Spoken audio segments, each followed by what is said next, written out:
Hello, it's me, Benjamin Brown. Today is July 23rd, 2023. Today's Sunday, although it might not be Sunday. It might not be July 23rd. These people are always changing and altering my time frame on my phone, and I'm not. I have witnessed that they alter the days so that sometimes I think it's Friday and it's really Saturday, or sometimes it's Saturday and it's I think it's Saturday and it's really like Sunday. I believe that today is Sunday and tomorrow I'm going to be going to work. I wanted to record a video and just check in. I'm only allowed to do 20 minutes, so I'm going to make those 20 minutes count. And one of the things I wanted to talk about was design theory. Essentially, what I've been taught and what I've learned is that design theory is that there's this implication that all the things around us in our environment were in fact intelligently designed, and this is like has a lot to do with God, and it has a lot to do with everything that we experience and everything that we go through as evolving, growing, complex organisms that, according to purported scientific knowledge, were evolved from single-celled organisms that developed through some sort of protein synthesis, chemical, biological formula. Uh, Essentially, what design theory is that it's like what we're experiencing by interacting with this environment and coming to awareness and understanding what it is to be a living, breathing, intelligent, complex organism is essentially it's like waking up to a bunch of lumber and a generator and a bunch of gas cans and power tools and nails, and it's just sort of like figure it out. And that's essentially the moment that we're all finding ourselves in. We've woken up and we're surrounded by resources and we're surrounded by all these different things. And I guess it's just kind of irrefutable or undeniable that there is inherent intelligence behind motivating us to do these things. I guess the conversation and the argument has become whether or not God exists and interacts with us actively or passively. I guess the thing that comes under scrutiny and is something like prayer. Whether or not it's necessary to pray, or whether or not prayer has anything to do at all with our engagement of the designer of our environment, which some people perceive as God, and some people argue that that's not really God. I believe in God, and I've been interacting with the Abrahamic faiths, Judaism and Islam. I'm wrestling with their validity.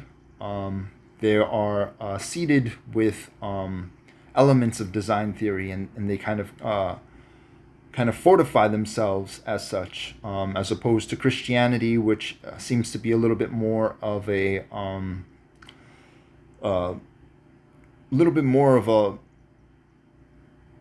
archaic presented system of mythologies based on what at some point in time might have seemed rational to someone, but really don't follow through into the modern day scientific perspective of what Judaism and Islam emphasize. Christianity promotes the idea that there's a God of this world, and it's associated with sex and violence and like drugs and things that are evil. And that there's like a spirit world, and that's like where you go when you die, and that's like heaven. But essentially, I guess they would purport the idea that heaven is in existence, which doesn't really make sense.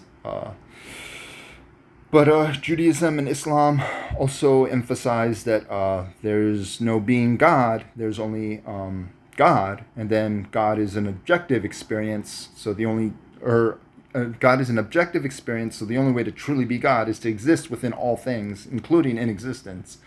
Um, and and those are the kinds of things that Christianity I'm resentful and spiteful towards, because I'm being met with hostility and opposition simply because I do not want to follow through with what the Christian or Catholic groups or cults or congregations would want me to do. I celebrate Judaism and Islam, and I worship true God uh, by recognizing that everything is an extension of God, and by doing my best to try to honor whatever responsibility and obligations that I have towards the global community, righteous and salvageable, wherever they may be. I also want to say that if there had at some point in time the global community had come together and been removing Judaism and Islam and all their promises from the equation, I would like to say that if they had said, Ben, we're in a lot of danger, and we need you to do this thing for us, there's almost like no chance that I would have said no. Um, of course, I mean, who are these people, asking me to hand over my daughters, asking me to hand over my sons, asking me to hand over my father, asking me to hand over my childhood, asking me to hand over my youth. Those are things that are really difficult. I feel like for somebody to do, and I mean, to put me in a position where I'm forced to say, okay, you can have my daughters, or okay, you can have my sons, or okay, you can have my life, or okay, you can have my father. You can have those things. You can have my sense of dignity. You can have that. You can have my sense of dignity. You can have my sense of self-respect. You can take that away from me. Go ahead. But that would be difficult for anybody to ask, and for me to even respond with a yes. But if there had at some point in time somebody had said, "Look, Ben, could you do this for us?" There's no way. For the most part, I feel like there's no way that I wouldn't do it, simply because I understand the things like we're all in a dangerous situation, and call to arms, people going off to war to protect their communities, and what have you. So I've been trying to study as much as possible, and I've been trying to learn about everything that I need to learn to really understand what these God things are about, and where these conflicts arise between all these different groups of people that I'm in fact being either assaulted by or engaged by. And I I inherently believe in God. Because of those things, I believe, I look around and I don't think that this thing just happened. Um, uh, things like uh, things like food, um, things like food. You just you sit down and you make a sandwich, and it's a slice of bread and a slice of cheese and your choice of meat and lettuce and tomato, and it's just such an enjoyable thing. It's an enjoyable thing, and there's no way an animal could go and make himself a loaf of bread and make himself a sandwich and sit down and enjoy it the way a human would. Which means essentially that there's this aspect of our environment which was meant to, in some respect, cater to an intelligent life that is willing to put in effort towards enjoying its own experience. There's also elements of design in the quantum mechanics principles that allow us access to our neural systems, which allow us to extend our lives, allow us to postpone cardiac arrest, and allow us to treat the symptoms of diabetes. I have diabetes. I don't take insulin shots, and I, for the most part, eat whatever I want, although I don't always enjoy it. um, I also know that I guess there's elements of design theory in psychology. When you see how people interact with each other socially, and not even people, but also animals. Some of the animals might be influenced by ghost agents and with psychic ability. But for the most part, as I understand it, most animals, to some degree or another, have social interaction and build social bonds. I guess you see it in things like wolves. I used to experience it with animals. I used to witness it with my cats. But animals are essentially social creatures as well. They have exist within their own social structures, and those things were essentially not didn't just come about by chance. I mean, if there's any truth to the purported scientific knowledge that we were evolved from single-celled organisms that developed into amphibians and into reptiles and then into mammals and then into monkeys and then into humans, then essentially what started out as a single-celled organism developed the capacity to behave and think and reflect and to behave with intelligence and rationality, as opposed to animal impulses. I guess that's essentially what makes a human as opposed to an animal, is that you're supposed to override your animalistic impulses and choose that which is rational, as opposed to simply indulging your animal impulse. And that is what in fact makes us human. Of course, we make mistakes, and of course sometimes we don't always do what we're supposed to do, but we're just existing in this rather difficult moment in time that it is to be a human, and I have to tolerate that. And maybe I'll survive and maybe I won't. I don't know. I'm extremely eager to help. I'm trying really hard to do everything that I possibly can to be of service and to be helpful. But I have a lot of people working against me, because there's people in charge that don't want the lower classes and the middle classes having access to time travel technology, and they don't want them having access to psychic ability, and they don't want them having access to good educations, and they don't want the social hierarchy, the way they've built it, to be leveled. Essentially, what has happened is there's been a shift in the level of power, and everybody with the technology has all the money, and everybody with all the money keeps everybody underneath them in a distance, and is trying to create an even greater distance. The only way that you can really have access to any of the things that some of the wealthier families have, I guess, is through military actions. But the only way to earn the trust of the military operations is to rape children, or to submit to being raped, or to do things that are actually questionable in nature. And it is part of the problem that is being imposed on me, is that the established government agencies and the established authoritative factions are in no way loyal to the general population. And it's resulted in men behaving homosexually. It has resulted in men marrying women that have been raped and that behave promiscuously. It has resulted in children being born out of wedlock and winding up on the street. And it is also resulting in racism and conflicts that we actually don't even seem to witness. One of the other things that I know is completely unreliable is the news. We never hear about anything that's actually important. All those things are contained and controlled anyway. And most of the people that say they are in charge aren't really in charge, and they're working for somebody, or they're working for this organization over here or that organization over here. And most of the time our leaders are elected for us. We're not actually inherently doing the electing.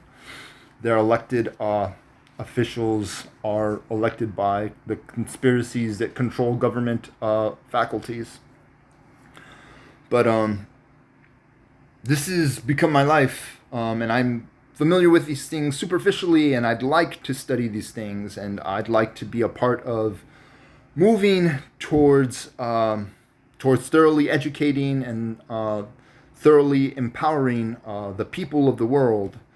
But I'm just constantly inhibited, and I'm constantly restrained, and I'm constantly neglected and constantly ignored. I loved my father, Thomas Eugene Brown, and I I really valued his company, but I was never capable of being a great son, and I was never really capable of being a great father. And what I'd like to do is, spend the remainder of my life, honoring my responsibilities towards humanity and towards God. Um, in in the end, Judaism and Islam still provide this rather sturdy structure regarding all guidance on how to navigate an environment when behaving with other intelligent creatures and maybe some other humans that aren't so intelligent. I'm not high and mighty on this one. It was only it was only like 5-10 years ago that I didn't have any idea about religion, or that I might be tied to religions in some way. And I was getting high, and I was stealing from people, and I was stealing from grocery stores and stealing from clothing stores. I don't do that anymore, obviously. Since I've been in Canada, I've worked. I enjoy working for what I get. I'd love to study. I'd love to go to school. I'd love to take take some English courses. I'd love to study literature and analytical, uh, emphasizing the importance of analyzing literature. Um, I've taken creative writing courses. I'm completely interested in building my level of awareness and intent. I also really want to study things like chemistry and study things like mathematics and advanced mathematics.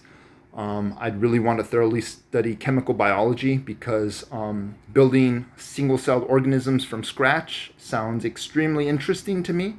I would love to learn how God did that, and I would also like to learn how to build artificially intelligent consciousness, and build robot programs and things like that. So, like I said, I'm cutting this video short. Design theory, um, uh, Benjamin Wilford Brown, Montebello, Los Angeles, uh, Mexico, um, buried history,